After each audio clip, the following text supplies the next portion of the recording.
there's nothing really tangible for employers to understand the impact of the reactive side of financial stresses. We have to remember, so why are we trying to do this as employers, other than that duty of care, social responsibility?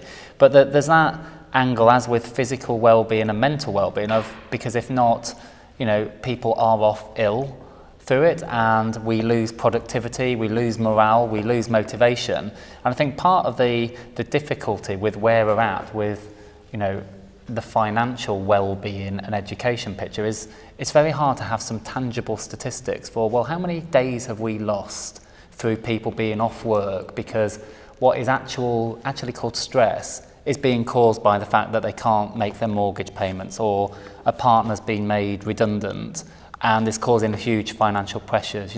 Employers can be quite slow to react. It's still seen as a nice to have. I think the day that somebody can start putting something tangible about, so what is the true impact of financial stress and financial pressure on productivity and absence, I think then we'll start reacting a little bit more, but it's a very hard one to gauge at this moment in time in the workplace.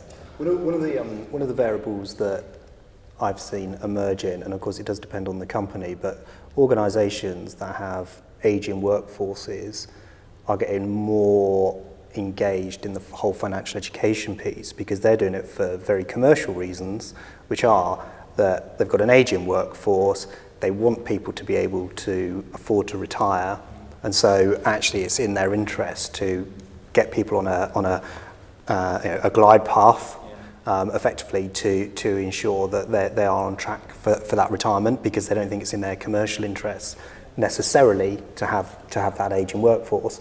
And of course we know default retirement ages and all the rest of it. In theory, people can carry on working forevermore if they want to. So it is quite interesting how demographics, particularly in certain companies, is driving almost the commercial argument, which in turn is driving the whole financial education piece. But I think that's the argument about inertia again, Jonathan. The removal of the default retirement age basically created some inertia that said, but if we want to have churn in the workplace, and whilst we all want to be good employers, and people will stop here forever, which is good, but employments need churn. You need to get fresh ideas in. So the removal of the default retirement age, particularly with areas like education, where the business model is built on new ideas, new thinking, you've got to have some new people coming in with a different perspective. So again, the only time, as we will do, our kind of financial education that we offer pre-retirement is very much doing exactly what you said about trying to pose the question of, well, can you afford to retire? Have you considered this retirement option? Because now it doesn't exist as a milestone. It's whenever it's deemed appropriate. But at the same time, as an employee, we need churn.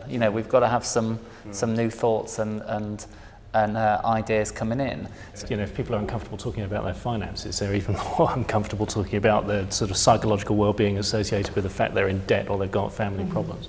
But it's interesting, isn't it? Because the discussion is sort of heading back to an interesting territory of the employer as an organisation that has a welfare viewpoint of its employees, which is a very old-fashioned view of HR. We've come this sort of welfare, personnel, human resources kind of route.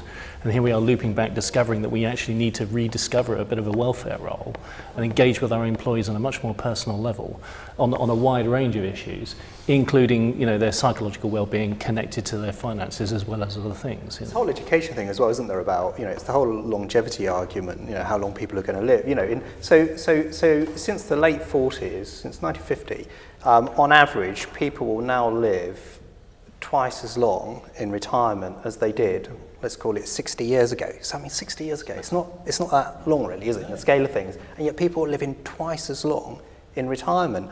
So, you don't need to be a rocket scientist to work out, therefore, you need twice the amount of money. And this is why, of course, all the DB schemes are in deficit. So there's this whole education thing about, well, okay, if you want to have all of this time in retirement, then clearly you've got to save a lot harder than historically you would have done, because you're just going to live on average a lot longer.